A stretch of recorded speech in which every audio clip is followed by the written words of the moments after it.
శ్రీరామ రామ రామేతి రమే రామ మనోరమే సహస్రనామ తత్తుల్యం రామనామ వరాననే. ఇది తారక మంత్రం. మీ అందరికి ముందుగా కవిరత్న డాక్టర్ చింతల శ్రీనివాస్ నా తరఫున, నా శ్రీమతి, కుటుంబ సంబంధి పక్షాన మీ అందరికీ శ్రీరామనవమి శుభాకాంక్షలు. శ్రీరామచంద్రుడు లోకోద్ధారకుడు.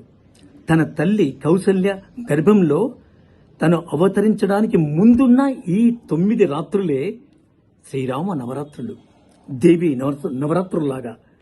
శ్రీరామ ప్రపంచ మొత్తము సాహిత్యాన్ని, ప్రపంచ వాంగ్మయాన్ని పరిశోధించగా చరిత్రకారులు ముఖ్యంగా సకల దేవతల, సకల మానవుల చరిత్రను పరిశోధిస్తే శ్రీరామచంద్రుడి లాంటి అనేకానేక సద్గుణాలు కలిగిన వ్యక్తి వారొక్కరే. అందుకే పురుషోత్తముడయ్యారు.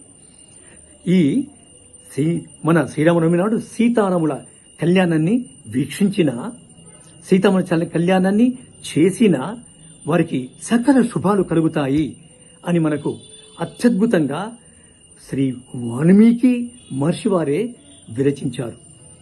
శ్రీరామ నవమి నాడు మనము ఒక సందేశం ఏమిటంటే, మనము మంచిని తీసుకుని చెడును వదిలివేయాలని, మన జీవితంలో విలువలను ఉన్నవి పెంచుకొని అద్భుతమైన వ్యక్తిగా ఎవరైనా రాణించాలని, మనిషికి తను ధర్మపథంలో నడిస్తే ధర్మో రక్షతి రక్షితః అన్నట్టుగా ధర్మాన్ని కాపాడితే మనల్ని కాపాడుతుందని, అలాగే సీతారాములు లోకానికి ఒక ఆదర్శ వనితగా, మూర్తిగా శ్రీరామ నవమి నాడు మనము ఒక శపథము చేయాల్సింది ఏమిటంటే, మనము సన్మార్గంలో నడవాలని, పాజిటివ్ వైబ్రేషన్స్ని పొంది ఇతరులకు కూడా మనము ఒక స్ఫూర్తిగా నిలవాలని సందేశించేదే శ్రీరామనవమి. శ్రీరామచంద్రుడు పుట్టినరోజు శ్రీరామనవమి.